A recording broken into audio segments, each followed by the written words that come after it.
একটা ভালো কাজ করতে গিয়ে জেলে গেলেন।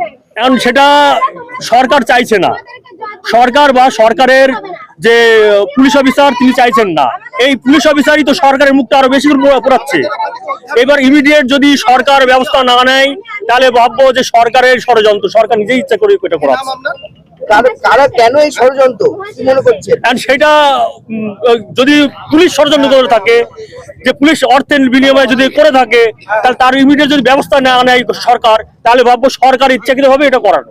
এবং আমি এই আপনাদের মাধ্যমে মাননীয় মুখ্যমন্ত্রীর কাছে আমি অনুরোধ করছি, ইমিডিয়েট আপনার এই পুলিশ অফিসার কতটুকু পড়াশোনা জানে কি না জানে এবং এই সমস্ত কি আইন আছে সেটাকে ভালো করে জানানো হয়। আপনাদের মতো সংগঠনকে আসলে কেউ এগিয়ে আসবে না, তারা সবাই ভয় পাবে। তো এই সংগঠনগুলো ভয় পাবে, ভয় পেলে কি হবে, রক্ত পাবে না, বলো তো রক্তে হাহাকার বেঁধে যাবে। এই যে প্রত্যেক বছর যে 12,000 প্লাস কর্মীর প্রয়োজন, এগুলো পাবে কোথায়? আমরা অনেক কষ্টে এই 3.5 থেকে 4,000 আমরা সংগ্রহ করতে পারি, এর বেশি নয়, এর বেশি কিছু করতে পারি না। আচ্ছা, এর ফলে কি যদিও বা কেউ করে তাহলে সেখানে কি কেউ দান করবে, অঙ্গদান বা অনেক বাধা পাবে, যে কি জানি করতে গেলে তো হয়তো আমাদের সমস্যা মুখোমুখি হতে হবে, ওই জন্য তারা পিছিয়ে আসবে। পরিস্থিতি মোকাবেলা করতে গেলে সরকারকে পদক্ষেপ নিতে হবে।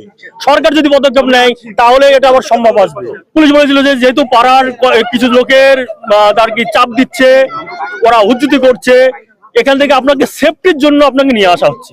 ঠিক 8টার সময় নিয়ে আসলো, সেফটির জন্য বললো। তার আগে আবার বাড়ি ঘর দূর ভাঙচুর সীমিত সব করছে। এবার আবার ঠিক হতে পারে সেফটির জন্য। এইবার ঠিক রাত 1টার সময় জানলাম তখন যে আমাকে কোর্টে চালান করা হচ্ছে। অন্যান্য যে পুলিশ অফিসার যারা ছিলেন তারা বলছেন জানি না আইসি সাহেব কি বুঝলেন, সবার একই কথা, জানি না আসছে, জানি সবার একই কথা বলছে, জানি না আইসি সাহেব কি বুঝলেন, ওদের সঙ্গে কি কথা বললেন তা জানি না, সবার একই কথা। এইবার অন্যান্য যে পুলিশ পার্টি তারা আছে, তারা নিশ্চয়ই কম বেশি পড়াশোনা জানেন, ওই জন্য ওরা বুঝতে পেরেছেন যে এটা কি করেছে। কেন ওদেরকে গ্রেফতার করলো না? কারণ সেটা হচ্ছে পুলিশ আইসির সঙ্গে নিশ্চয়ই কোনো কটাপ আছে, আইসির সঙ্গে নিশ্চয়ই কটাপ আছে। এবং যদি সরকার যদি পদক্ষেপ না নেয় তাহলে ভাববো যে সরকারের সঙ্গে এটা কটাপ করেছে, সরকার নিজে এটা করেছে। এরপরে আমি বা আমার সংগঠন যারা আছে তারা নিশ্চয়ই পরবর্তী পদক্ষেপ নেওয়া হবে ইমিডিয়েট, যাতে মানুষ স্বতঃস্ফূর্ত ভাবে আবার সেই আগের মতো জায়গায় ফিরে আসে, কর্নিয়া দান করতে পারে। রাজ্য সরকারের মদত ছাড়া হবে না। আমি যদি এই রাজ্যের যে সুনাগরিক হই, আমি যদি এই রাজ্যের কোনো মানুষের উপকার করে থাকি, নিশ্চয়ই আমার পাশে সরকার থাকবে।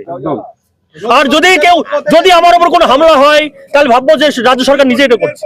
আমি নিজে আমরা আর আদার্স যারা আছে, অন্যান্য যে সাধারণ মানুষ আছে তারা কি করে নিজের জন্য ভাবে। আমি ভেবেছি দেশের মানুষের জন্য।